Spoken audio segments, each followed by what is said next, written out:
nós estamos aí para conversar um pouquinho, refletir, né? A mensagem que hoje é intitulada Mar Alto, é a mensagem 21 do livro Pão Nosso, que é um livro ditado pelo Espírito Emmanuel, psicografado pelo Chico, e quem trouxe com muito carinho, muita alegria, muito amor as reflexões da manhã para nós é a nossa companheira Renata, que é lá do Centro Espírita Ivon Costa, né? É uma casa espírita que fica ali no Alto dos Passos, né? Companheiros nossos que estão sempre aí, né? Daniel teve outro dia, hoje a Renata, né? E a gente vai assim caminhando. Então hoje ela vai refletir conosco, né? Essa mensagem, e desde já o nosso agradecimento à Renata pela disponibilidade e boa vontade, tá, Renata? Muito obrigado. E vamos então, para iniciarmos, vamos ler uma mensagem, né, do livro Vida Feliz, que vai auxiliar a gente a acalmar o nosso coração ainda mais, depois dessas canções tão confortadoras que a Ana trouxe para nós também, né, Ana? A gente vai ler uma mensagem aqui, vamos ver.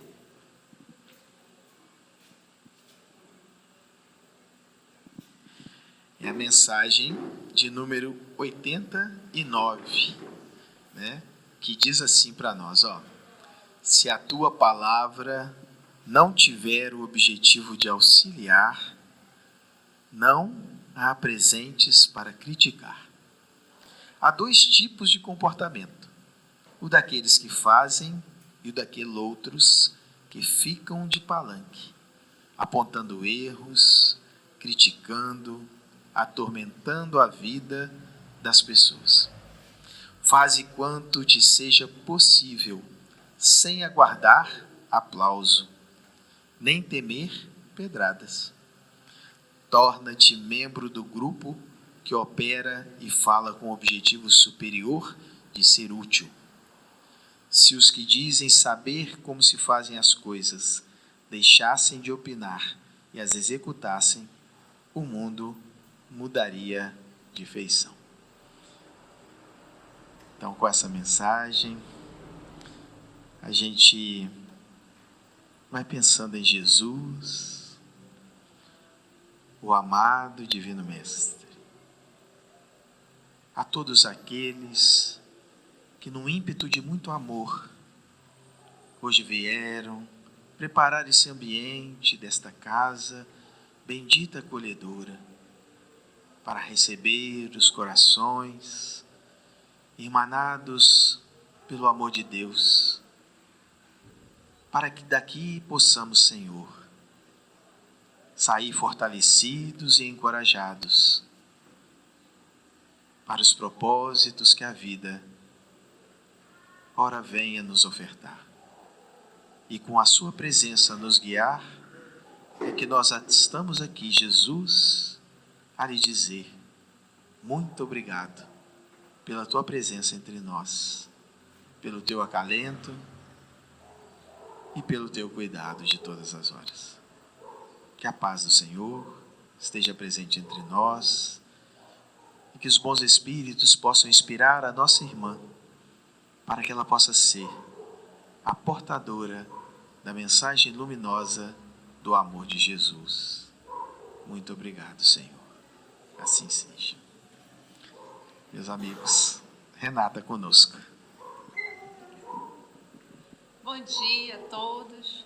Eu agradeço o convite e a oportunidade do estudo, né? Porque cada vez que a gente é convidada, a gente tem que estudar mais, e o aprendizado é sempre importante. E é uma delícia aprender e trocar, né, essas ideias com vocês, trazer a mensagem de Jesus. E esse tema ele é muito interessante porque ele vai falar com a gente sobre o mar alto.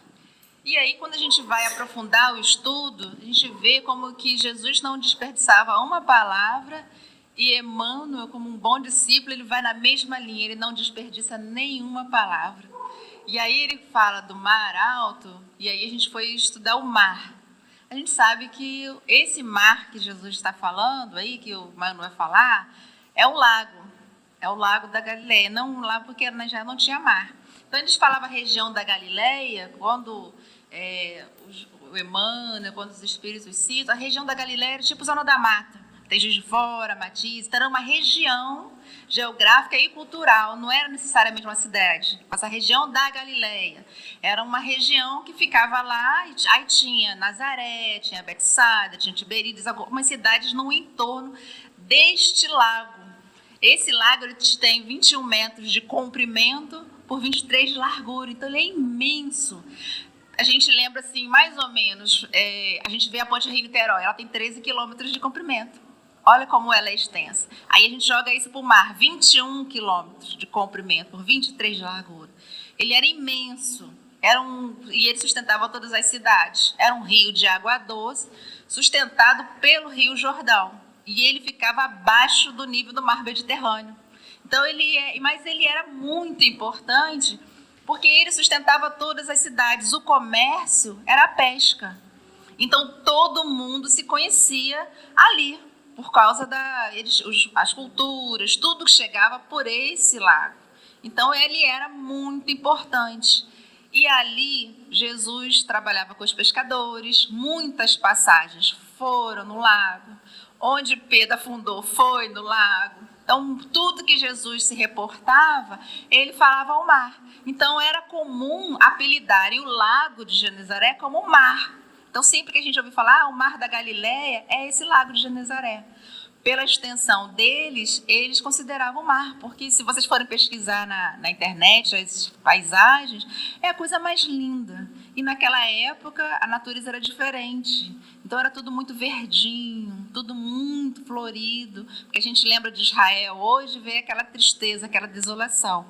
Mas Israel, nesta época, não era assim. Ele era lindo, era uma paisagem muito bonita. Então, por isso que ele fala do mar. E aí, quando a gente vai dando continuidade, né, ele vai falando assim, o mar alto.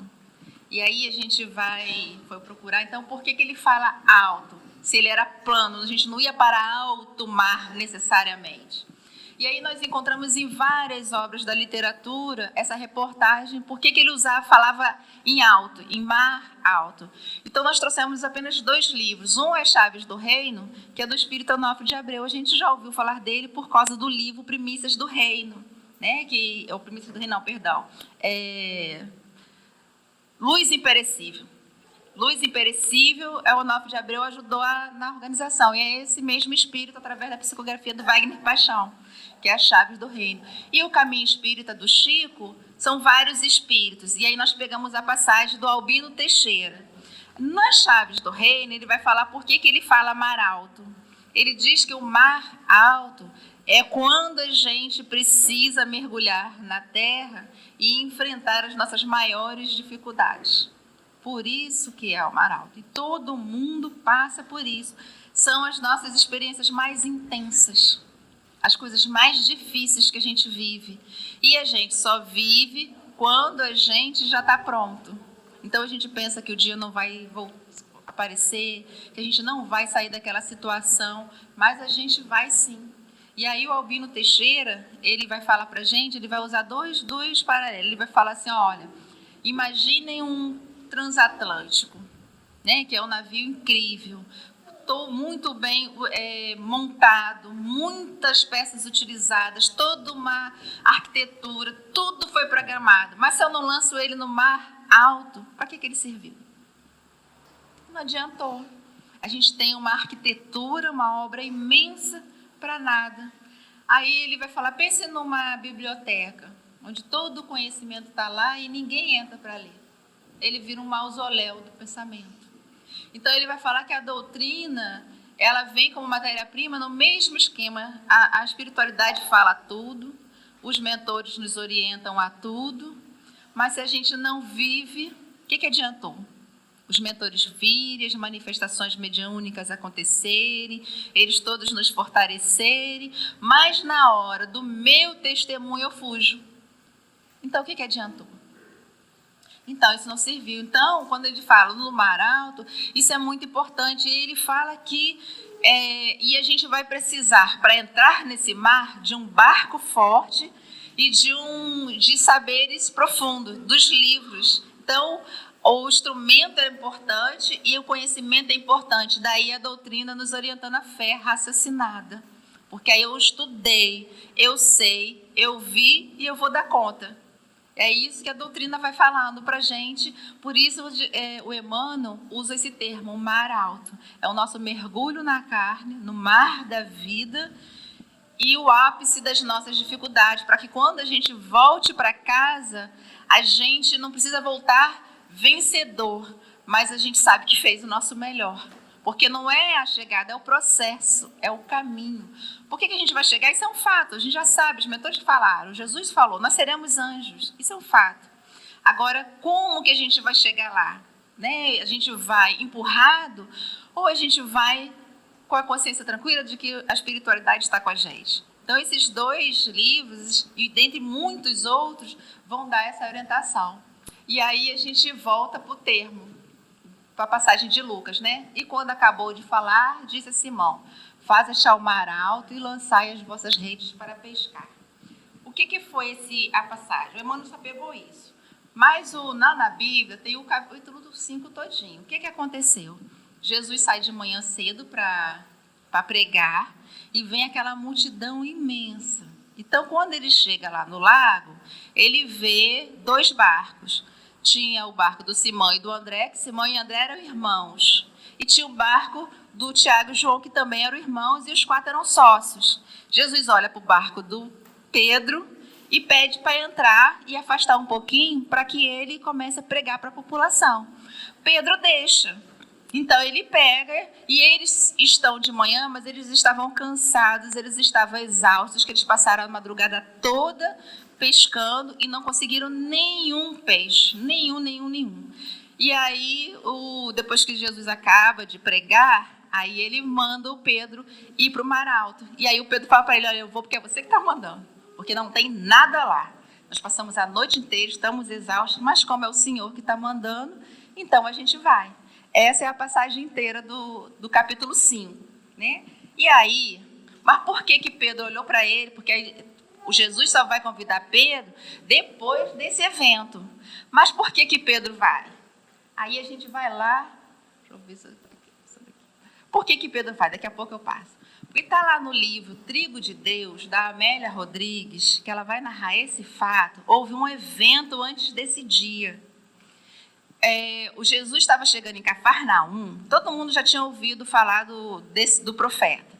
Mas Jesus ainda não tinha ido lá.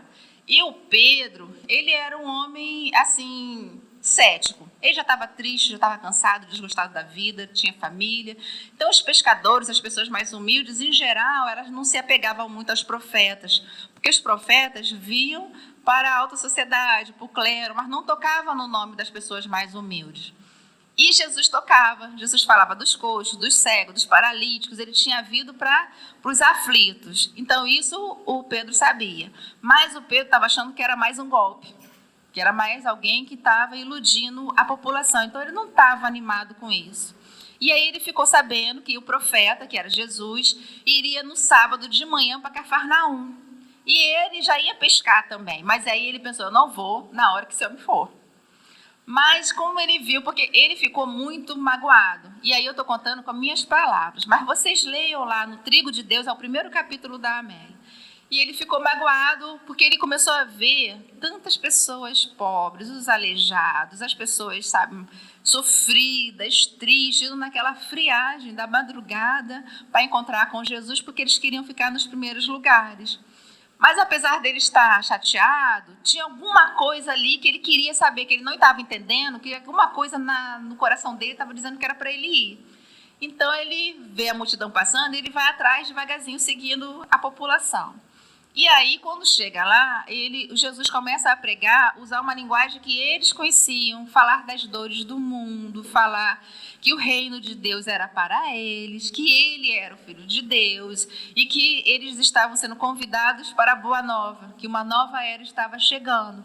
Então, assim, era um discurso diferenciado do que ele estava acostumado a ouvir.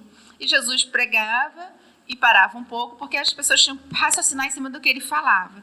Num desses silêncios, uma mulher atrás do Pedro começa a chorar e pedindo socorro para a filha que é cega, pedindo para que essa menina seja curada. E aí ela estava tentando se locomover, mas a menina estava no colo dela, a garotinha era pesada. Então o Pedro pega a menina e leva até Jesus. E aí Jesus olha para Pedro. Quando Jesus olha para Pedro, o Pedro não ouve com a voz, com o ouvido, mas ouve: eu te conheço desde ontem. E Pedro se sente impactado com essa frase, que eu te conheço desde ontem. E o Jesus pega a menina, cura a menina fica muito feliz, e ele fica mais impactado ainda, porque era um homem que ele estava indo, o sentimento dele era para comprovar que era só mais um profeta que ia enganar as pessoas. Mas ele realmente cura essa criança e fala que conhecia ele desde ontem, mas desde ontem como? E o Pedro não responde, mas fala assim, também, conheci. E o Pedro fica tentando. E aí o Pedro volta para casa apaixonado por Jesus, sem entender como que eu já amo essa figura. Não entende. Aí no outro dia tem essa passagem. Por isso ele deixa Jesus entrar no barco. Porque já tem um evento. Ele queria saber de onde que ele amava Jesus. Então essa é a passagem toda. E quem tiver a oportunidade de ler, é porque eu resumi com as minhas palavras. Mas a conversa é maior. Porque ele esbarra no manto de Jesus quando ele pega a criança de volta e ele sente um choque vibracional imenso. Então a Amélia conta que acabou a palestra, todo mundo foi para casa e Pedro ficou lá, estatalado. Quando ele se toca, já não tem mais ninguém, está ele sozinho, porque ele começa a procurar nas reminiscências dele, desde ontem quando? E aí ele já volta transformado. Ele já descobre que todas as questões que ele tinha seriam sanadas. Por isso ele aceita que Jesus entre no barco, porque Jesus fala assim, olha, não tem peixe lá. E aí a gente vai lá na Gênesis, no capítulo 15, e tem 8 e 9, e o Kardec vai falar sobre os milagres. Porque eles vão para alto mar, pescam a tarde toda, tem que chamar outros barcos, porque o dele começa a afundar do tanto de peixe que eles retiram. Porque ele só foi porque Jesus mandou, mas ele pesca tudo, muito, muito, muito. E aí a Gênesis vai explicar para a gente dos milagres, né? Não é que Jesus criou peixes naquele local. Jesus tinha dupla vista. Ele sabia onde o cardume estava. Então, quando nós somos lançados a alto mar, Deus sabe que ali está a solução. E às vezes a gente fica com tanto medo que a gente não vai. A gente entra em pânico, a gente desespera, a gente fica triste, a gente chora, a gente não dá conta de ir. Mas eles sabem. Jesus não joga dados com a nossa vida. Se ele está permitindo que uma situação está acontecendo, é porque ele sabe que ali está a solução das nossas dores, a cura dos nossos problemas. E aí a gente entra no texto do Emmanuel. E aí ele vai falar que esse versículo nos leva a meditar nos companheiros de luta que se sentem abandonados na experiência humana. Inquietante sensação de soledade lhe corta o coração. Choram de saudade, de dor, renovando as amarguras próprias. Acreditam que o destino lhes reservou a taça infinita da amargura. Rememoram compungidos dias da infância, da juventude, das esperanças crestadas nos conflitos do mundo. No íntimo, experimentam a cada instante o vago topel das reminiscências que dilatavam as impressões do vazio. Então, quando a gente está no auge das nossas dores, a gente pensa mesmo que está abandonado, porque a gente sabe mesmo que a família vai viver, todo mundo tem suas próprias dores. Então, eles acolhem a gente rapidinho, mas o ápice é nosso. Todo mundo tem mais o que fazer. E aí a gente fica lembrando, poxa, eu era feliz e não sabia, né? Essa frase é clássica da gente. Porque quando a gente é criança, os pais que estão em alto mar para proteger a gente brinca. Então, a gente relembra muito. Nós vivemos muito de passado. E isso a Joana fala que é um problema, porque a gente pode devagarzinho entrar num momento de melancolia, entrar na depressão. Porque o que passou já foi. A gente tem que estar sempre se atento ao setor que a gente está. É importante olhar para o futuro, mas tem que tomar cuidado da gente olhar tanto para frente e esquecer dali, do dia de hoje. E viver e curtir as coisas dos dias de hoje. Porque essa dor do passado, ela nos entrava, porque eu era feliz, porque eu conhecia fulano, a tia que desencarnou que fazia isso, quando eu era criança isso, e a gente vai entrando numa tristeza e vai esquecendo de viver o futuro. E aí é onde ela fala, a gente tem que estar sempre preenchido, agradecer por tudo que aconteceu, para continuar caminhando. A gente lembra com dor, a gente lembra com saudade, E aí é onde a Emmanuel vai falando para a gente tomar cuidado com isso, porque eu paro de enxergar as coisas boas do presente que também acontecem. Eu estou desmerecendo o meu presente, porque eu gostava do passado. E a gente vai estar sempre gostando do passado. Aí passou esse evento, poxa, por que eu não prestei atenção? Que ali é que estava a resposta. A gente não presta atenção. Então, eles ficam sempre chamando a gente para esse raciocínio. E aí a gente trouxe a passagem do caminho de Emaús, que aí a gente vai ver no livro Quando Voltar a Primavera, a Amélia Rodrigues também vai narrar essa passagem. O que aconteceu nessa ocasião? Já era o 3º dia da crucificação de Jesus. As mulheres já tinham ido lá no sepulcro, o anjo já tinha falado com elas, olha, Jesus não está mais aqui, mandou que elas avisassem para os apóstolos, elas foram, avisaram, eles não acreditaram nelas, e aí Jesus tem que aparecer para eles, chamar a atenção, por que eles não acreditaram nelas, o outro teve que tocar nas chagas de Jesus, Tomé teve que tocar nas chagas, tudo isso aconteceu. Mas ainda assim, esses 2 foram embora. Por quê? Porque foi decretada a perseguição aos cristãos. Então, Jesus foi crucificado, mesmo Jesus aparecendo, mesmo com todos esses eventos, eles não colocaram fé. E aí, essa parte que eu estou narrando está entre o capítulo 13, versículos 13 e 35. Lá na Bíblia tem toda essa história, né? E aí, quando eles estão indo, aí é onde a Amélia conta o sentimento desses 2 discípulos. Esses 2, um deles é o Cleofar, que é um dos 70 da Galileia. Ou seja, ele sabia, como a gente na doutrina, ele sabia, ele viveu com Jesus, Jesus contou para eles em muitas passagens que isso aconteceria. Então, assim, não eram pessoas que ignoravam os eventos. Mas a Amélia Rodrigues fala que eles estavam soltos, sozinhos, apesar de estarem 2, cada um estava no mar da solidão, vivendo aquela passagem. É quando chega um peregrino, que eles não conhecem, porque os olhos deles estavam fechados, e pergunta para eles, o que está acontecendo? Por que vocês estão tristes? Você é um estrangeiro, você não sabe? Aí Jesus fala, não sei.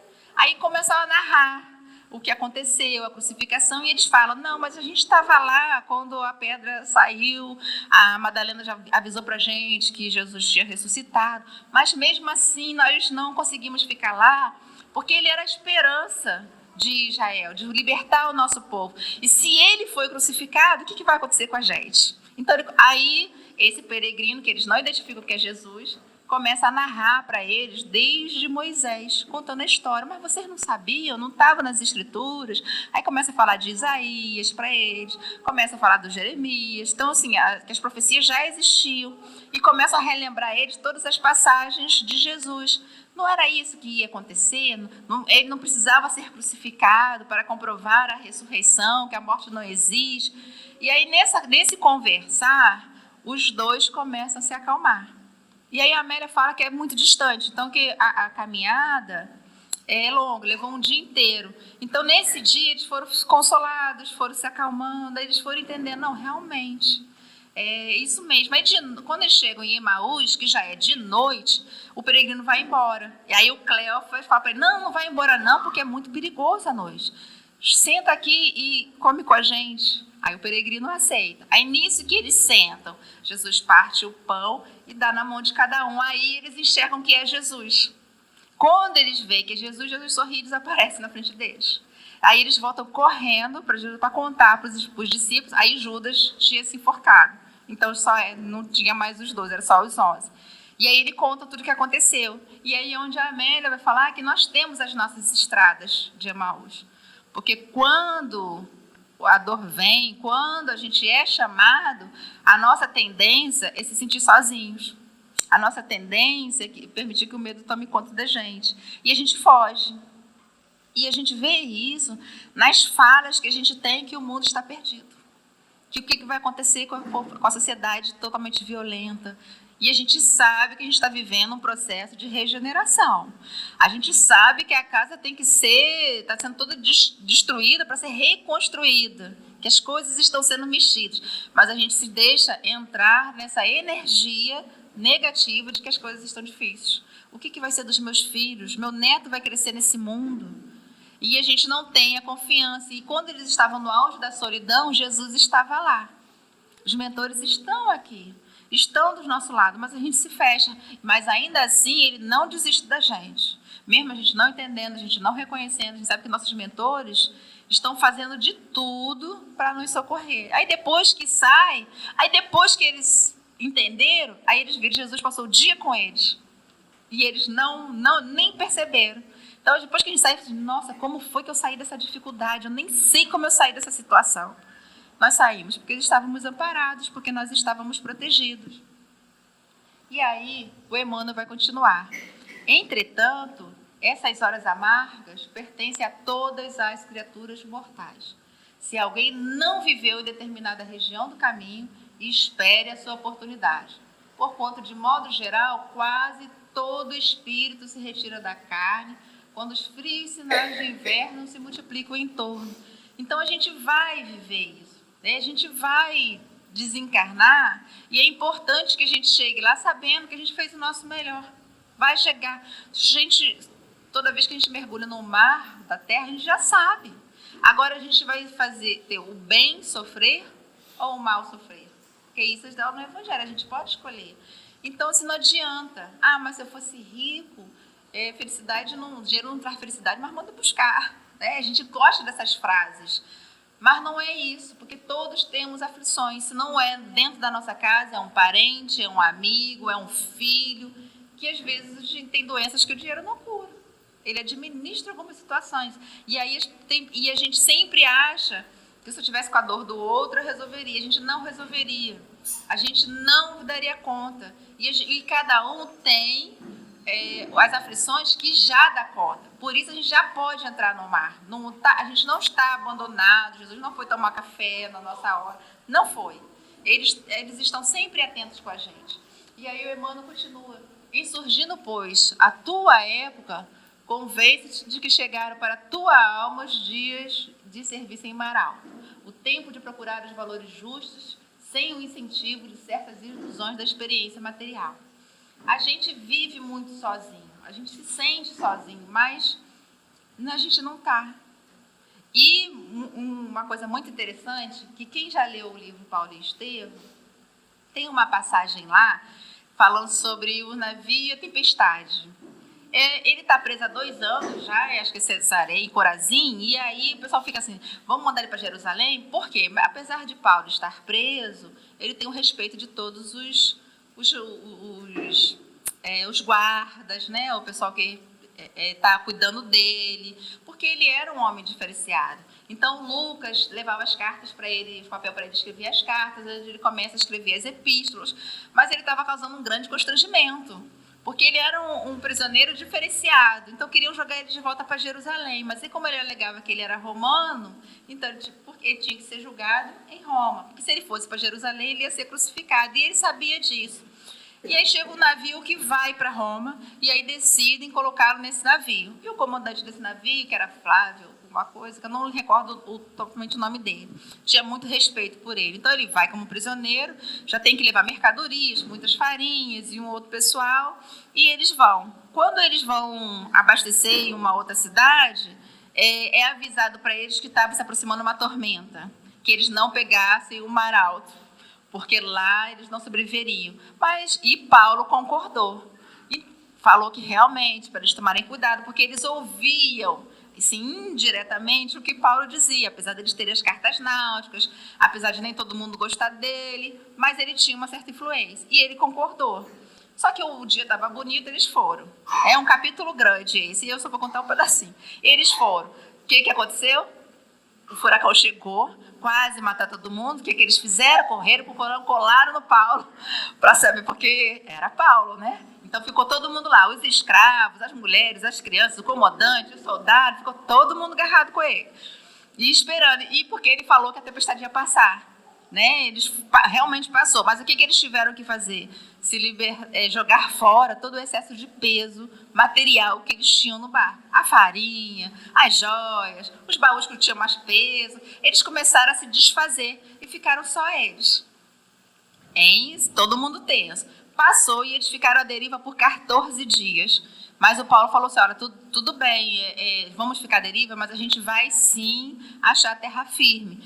Então, eles se acalmaram. E nesse meio tempo, o Paulo começa a pregar para eles.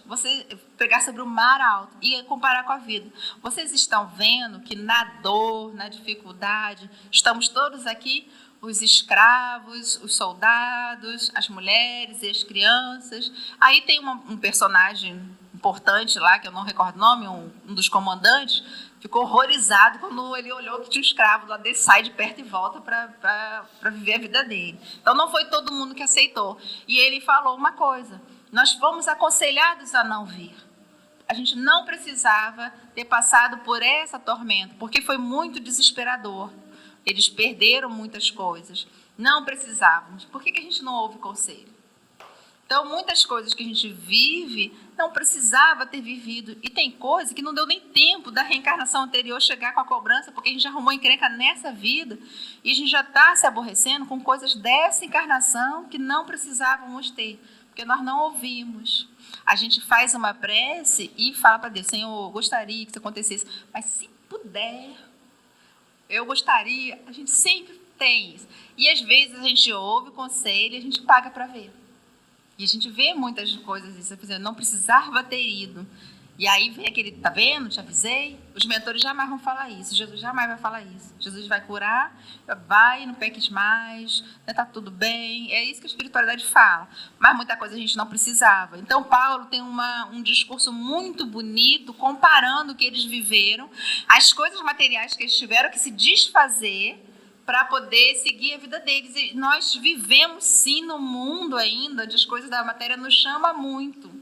Então, tem coisas que a gente não precisava sofrer por bens materiais, por prazeres do corpo físico. E aí a gente não está condenando as coisas boas da matéria que a gente pode administrar, usufruir, porque a gente está encarnado.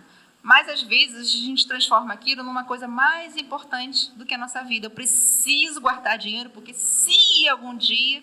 E aí eu esqueço que eu já poderia estar usufruindo aquilo para mim. Aí eu adoeço, o dinheiro que eu guardei a minha vida inteira vai todo por remédio. Não passeei, não me diverti, não ajudei, não socorri. Né? E a gente vê, ninguém pode arranhar o nosso carro porque a gente vai dar um tiro na pessoa.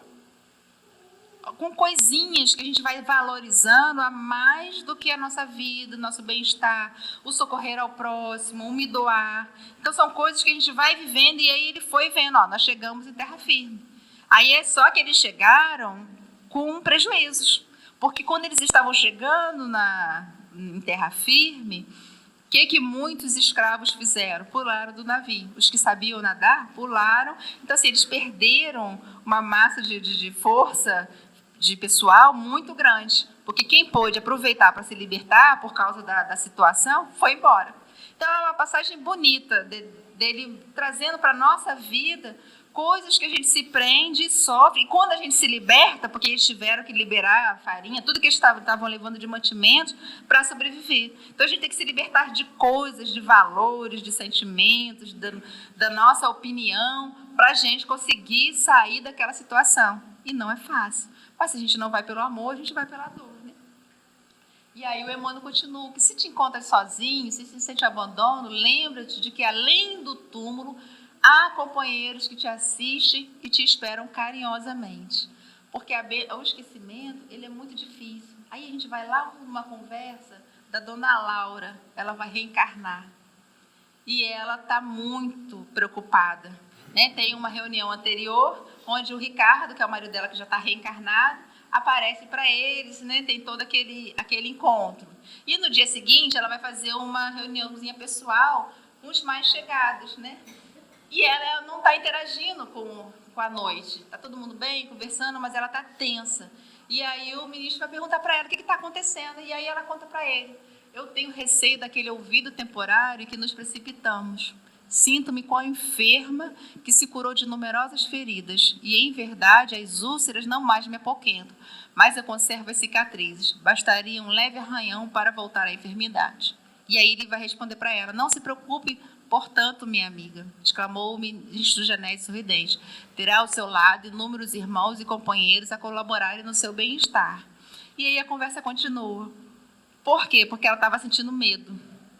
E aí ele vai falar para ela, o medo arma os nossos inimigos. Porque quando você está com medo, você baixa a sua imunidade física e espiritual. Então a gente é muito mais atacado.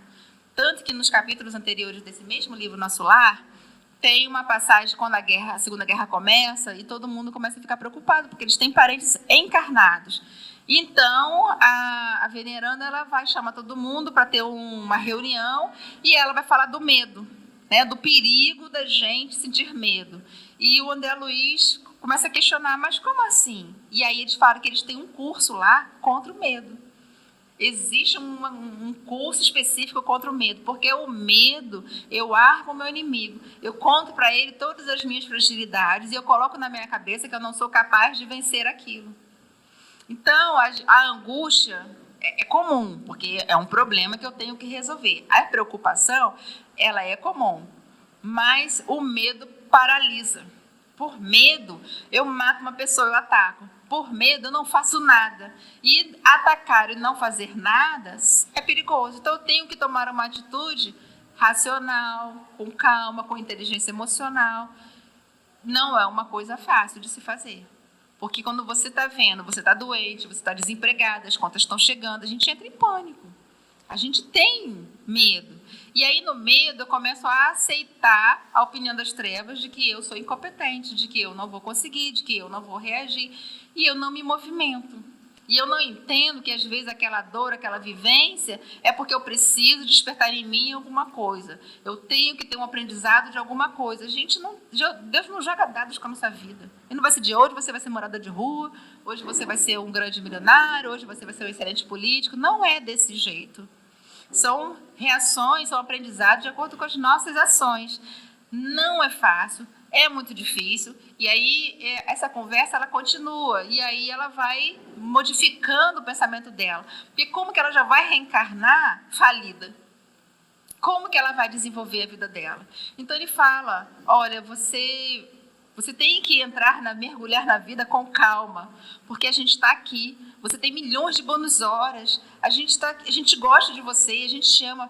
Vai com esse pensamento, porque aí você vai abrir o canal para a gente revivar isso dentro da sua alma.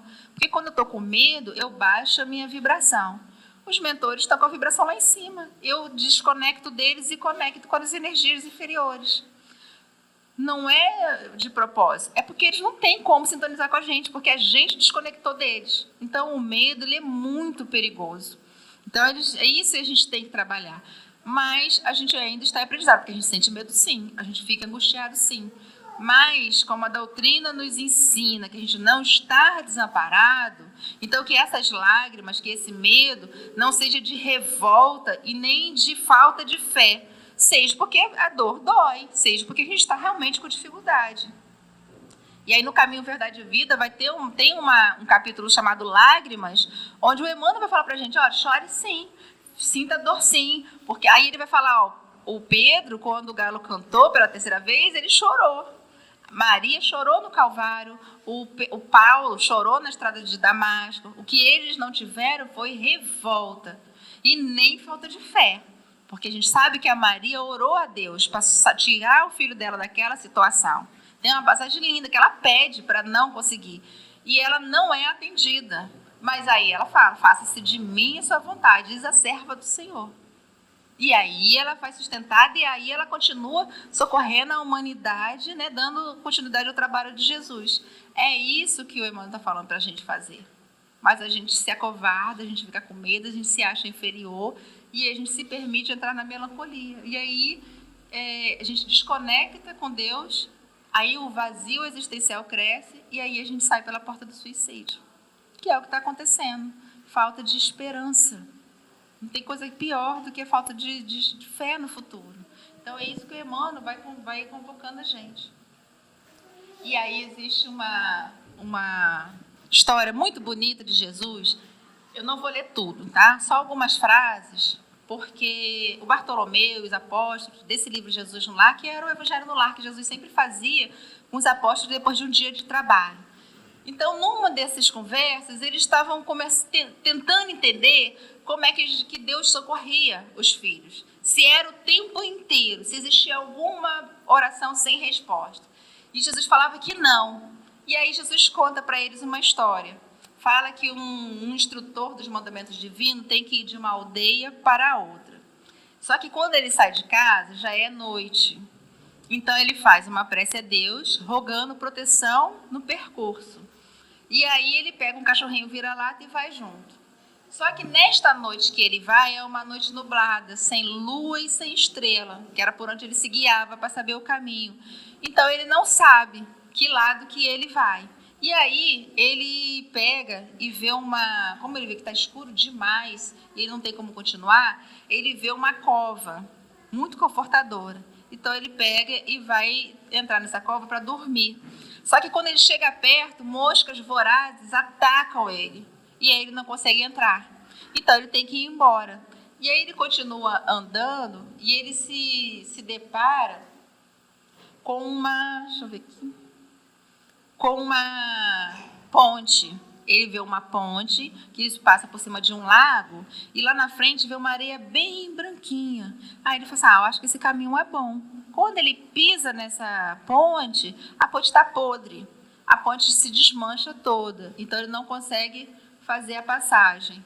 Aí ele continua andando porque começa a ver que estava nublado porque ia chover.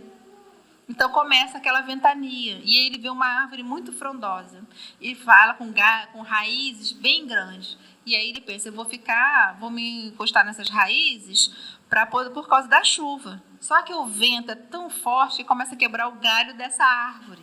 E esses galhos são grandes e pode machucar ele. Então ele não pode ficar embaixo dessa árvore. E aí ele já está achando que Deus não ouviu a prece dele. Ele já está muito triste, ele já está cansado. E ele vê lá longe um casebre. Aí ele vai nesse casebre, bate na porta e vem um homem truculento, enorme. Ele conta o que aconteceu e pede abrigo. Porque naquela época era normal, né? Os viajantes chegavam, batiam na porta, vai lá para o celeiro. Só que esse homem xingou ele, gritou com ele, não deixou ele ficar. Ele chorou, ele implorou e o homem foi muito ignorante, não deixou.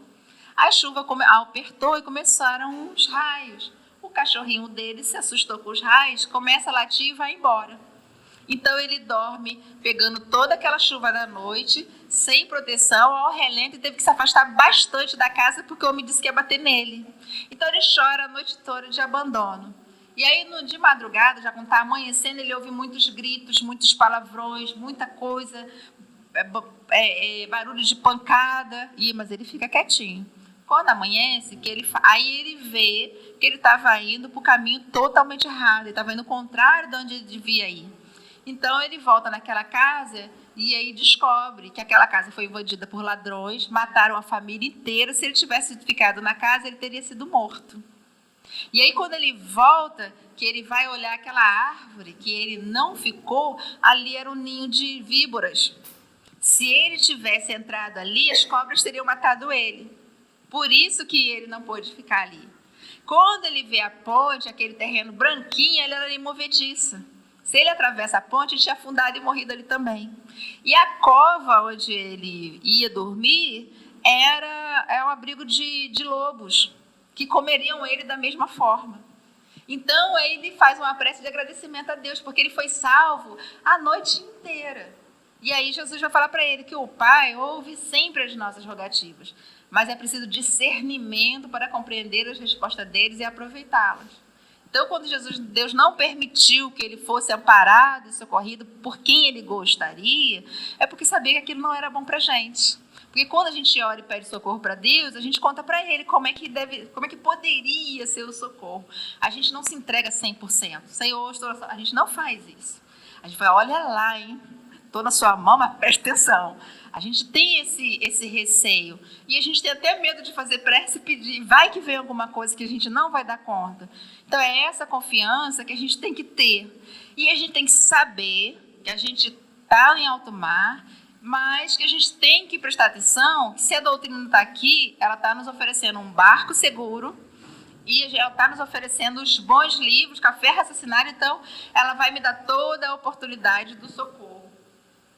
E aí o Emmanuel continua que o pai nunca deixa os filhos desamparados. Assim, se te vês presentemente sem laços domésticos, sem amigos certos na paisagem transitória do planeta, é que Jesus te enviou a pleno mar da experiência, a fim de provares tuas conquistas em supremas aflições. Não é fácil isso que Jesus fala para a gente, mas não é impossível. A gente tem total condições de conseguir.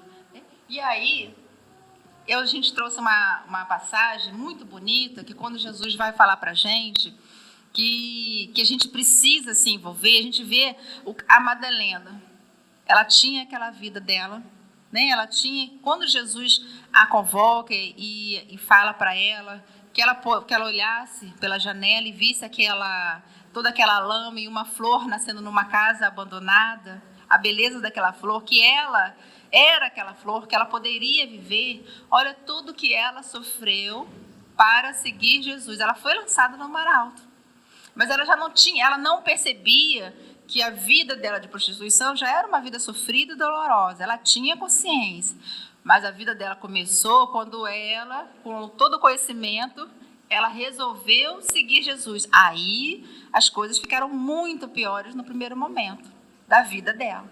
O Paulo, na estrada de Damasco, ele entrou no mar alto quando ele seguiu Jesus. Então, Jesus não falou para a gente que ia ser fácil, ele não falou, olha, me adora, me louve. Não, pegue a sua cruz e me siga. Então, a gente está com a nossa cruz. Mas a gente tem que saber que é o temporário. Não é para sempre. A gente não vai ficar vivendo isso para sempre. E nós temos que ter a maturidade, a fé raciocinada nos mostra que eu estou vivendo questões que eu tenho que aprender, porque em algum momento eu faltei aula. Algum momento eu não fui, algum momento eu reprovei, algum momento eu não quis. Então, aquilo ali está me colocando no caminho de volta. E aí, a gente está no mesmo barco. A gente não está, a gente está no mesmo mar. Agora, cada um com seu barquinho. Um com a jangada, outro com o transatlântico, outro com o barco que a gente vai construir e com a nossa sabedoria para a gente colocar uma pessoa competente no leme, que é Jesus. Então, não tem jeito. Na vida só tereis aflições, não tem jeito. E aí no Evangelho, o Espírito Amigo, que a gente sabe que a Joana fala, que toda vez que a gente achar que a gente não vai conseguir, a gente se lembrar de Jesus. Porque ele não tinha nada para resgatar. E ele resgatou tudo com muita coragem. Então ele veio, ele mostrou como é que se faz. E aí quando a gente voltar para casa, quando a gente for resgatado desse mar, e que a gente vê, olha como que vai ser boa a satisfação da gente fazer, poxa vida, eu cheguei, eu consegui. Eu não preciso vencer tudo, mas eu fui. Com medo mesmo eu fui. Porque é isso, a gente vai se desenvolvendo coragem, aí a gente vai ficando em pé, a gente vai reagindo. E é isso que nessa mensagem o Emmanuel veio falar pra gente. Nós não podemos ser infantis e achar que a gente não vai viver. A gente vai viver. Todos vamos viver. Todos estamos no mar alto. Então vamos enfrentar. Para que isso passe rápido, porque eu decido também a velocidade da minha dor. Ou eu me acolho com ela, ou eu resolvo me tratar dela. Para que a gente consiga evoluir. E aí a Joana vai falar, no livro Mestre de Amor, que as coisas vão piorar. Porque quanto mais forte a gente fica, mais as dificuldades vão aumentando, porque eu dou conta. Aí a gente fica brincando, gente, quanto mais eu rezo, mais assombração me aparece. São esses. Porque nós estamos fortes, a gente já dá conta, a gente já consegue. Então não é uma coisa ruim. E se a gente perder o medo e botar na cabeça, eu dou conta, a gente dá conta. E a gente consegue. E a gente sai feliz. Poxa vida, venci. Sai mais forte, mais experiência. Aí as próximas experiências não precisam ser com aquela dor, com aquele sofrimento, porque eu já entendi. Eu já consegui resolver. Cada vez que Paulo sai de uma cidade, ele tomava uma surra e saia feliz, que ele saiu vivo. A gente se xingar, a gente não volta nunca mais. Mas eles eram atacados, os cristãos todos. E eles todos estão aí, estão bem.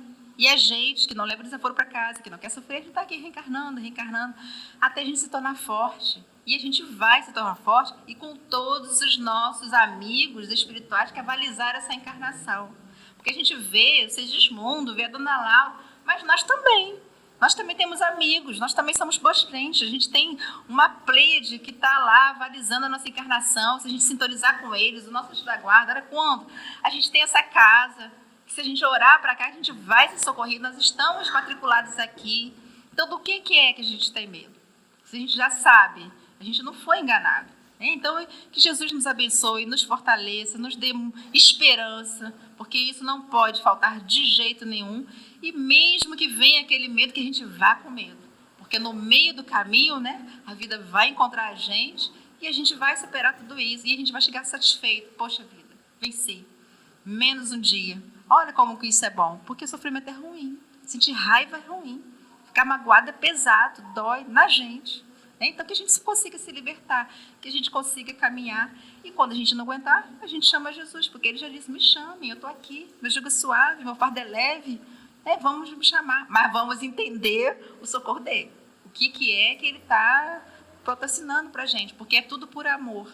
Ele nos ama profundamente, não é por mal que ele faz isso. Então, eu agradeço a vocês o carinho, as vibrações amorosas e a atenção dessa manhã.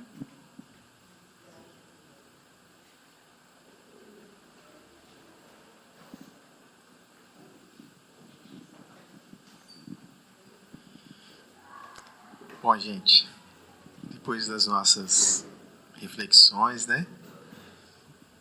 Falando aí da nossa participação no Mar Alto, né? Estamos lançados aí neste mar para podermos aprender, crescer e nos fortalecer, né?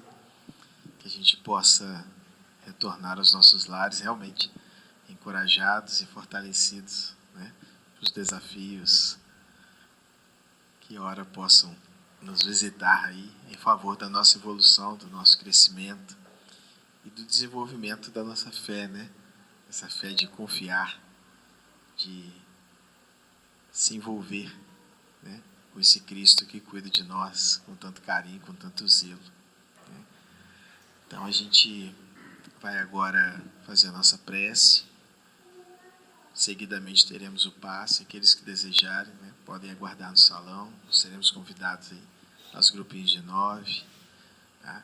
Importante a gente manter o silêncio, o estado de prece que nós nos encontramos agora, porque muito favorece aos trabalhos de passe, né, que são ofertados para nós esta manhã.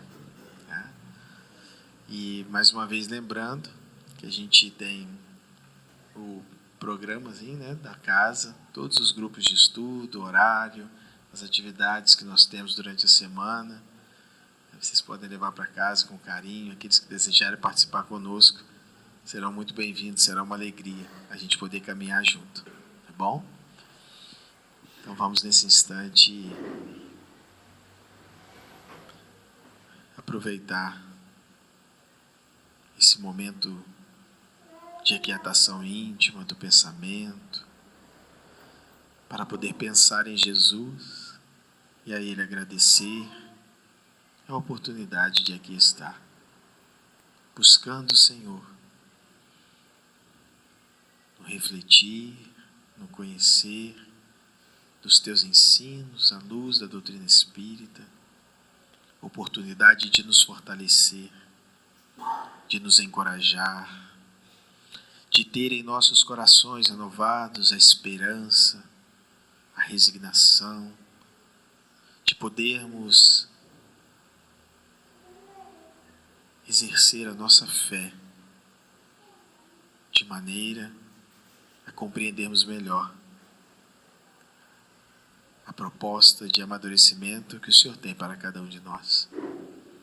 E assim, Jesus, rogando que a Tua paz envolva os nossos corações e todos nós tenhamos uma semana de crescimento, de paz, de amor. É que nós agradecemos o Teu cuidar a cada um de nós. Muito obrigado, Jesus, e que a Tua paz permaneça conosco, hoje e sempre. Assim seja.